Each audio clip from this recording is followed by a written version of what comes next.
If you're not confused yet, you will be when you take a look at this place. This is the Consumer Electronics Show held this week in Chicago. All the manufacturers come here to show off their version of what they think is it.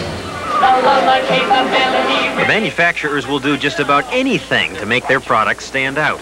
Their goal is to attract the attention of store owners and buyers for retail stores. 90,000 of them are here. They're trying to decide which electronic products to buy so they can resell them to us later.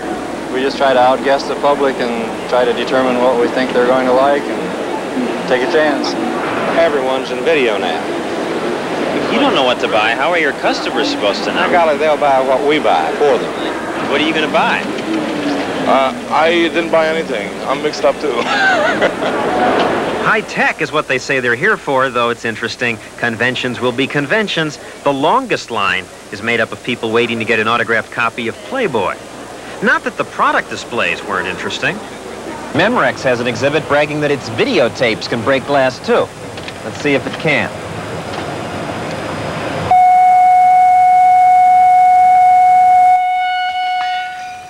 Works. Now, other companies' tapes would break glass too, right? Sure, I believe they would. Pioneer is selling a jukebox that plays not just music, but music videos.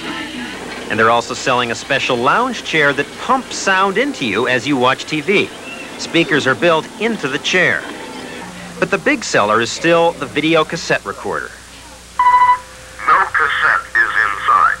No cassette. This year they have a machine that talks to you, and a VCR that lets you set the machine to record programs up to a year in advance. Now, I don't know why anyone needs these things. Perhaps more appealing is the sound quality of the new machines. Hans Fontel is audio-video critic for the New York Times. Up to now, the sound portion on all VCRs has been pretty crummy. Until now. The hottest VCRs this fall will be hi-fi stereo machines. Be warned, stereo and hi-fi stereo are not the same thing. Stereo merely means that you differentiate between left and right, that you got two channels. Now, both channels can be lousy. High fidelity means that you get clear, natural sound over the full range from the lowest bass to the uppermost highs. The new hi-fi machines have that. Also new this year, an 8mm format that lets you use a smaller cassette. Before 8mm, we had a choice between beta format or VHS format. It doesn't much matter which you buy. All will give you a good picture, but you should know that the machines are not compatible. That means they won't play tapes recorded on another type of machine. So if you're buying a VCR, it's a good idea to buy the same format your friends own. Then you can exchange tapes. Today, most Americans own VHS machines. And don't get hung up on brand names. There are 22 different brands, but all of them are made by just 7 Japanese companies, and much of the basic equipment is standardized. Now, if you're confused about which equipment to buy, some stores will solve the problem for you by selling you a video room. This one's at New York Video. It has all the state-of-the-art technology, including a 10-foot TV screen.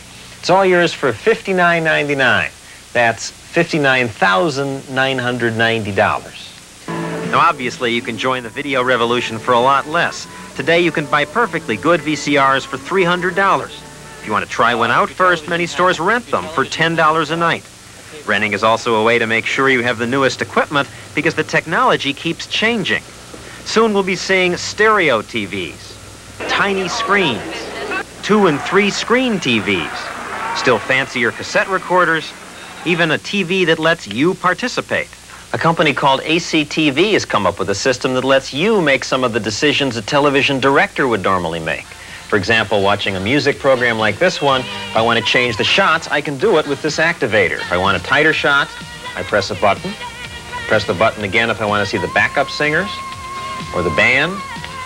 I call the shots. But wait a second. Ultimately, can we control all this technology? Or will it make us more passive and change our society? Stuart Ewan teaches communications at Hunter College. We are talking about a society which over the past 50 or 60 years has increasingly defined life as something which took place in the home, increasingly sitting in front of electronic equipment. It kind of encourages a sort of political and social passivity, which I think is very dangerous to the lifeblood of democracy. I think when you have a society which generates a culture of passivity, the question of democracy really begins to be pushed further and further aside. John, on a practical nature, I wonder if some people buying videotape recorders have the problem that I have, which is that I own one, but it's so complicated, I don't know how to use it. They are complicated, and there's a lot of confusing information out. When we come back, I'll have some practical advice on how to get the best use out of the machines. Good. Maybe I'll learn something. We'll be right back.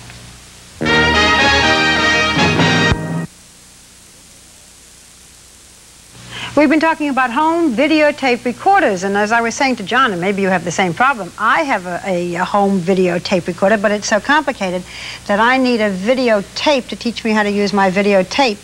Do they make those? They actually have those, They do? though they're expensive. I think it's easier just to ask the store for help. Most stores we called said they would come to your house, hook up the machine for you, show you how to use it. Some said they might charge you $20 or $30. Some will do it free. You don't make house calls? Not since I got steady work.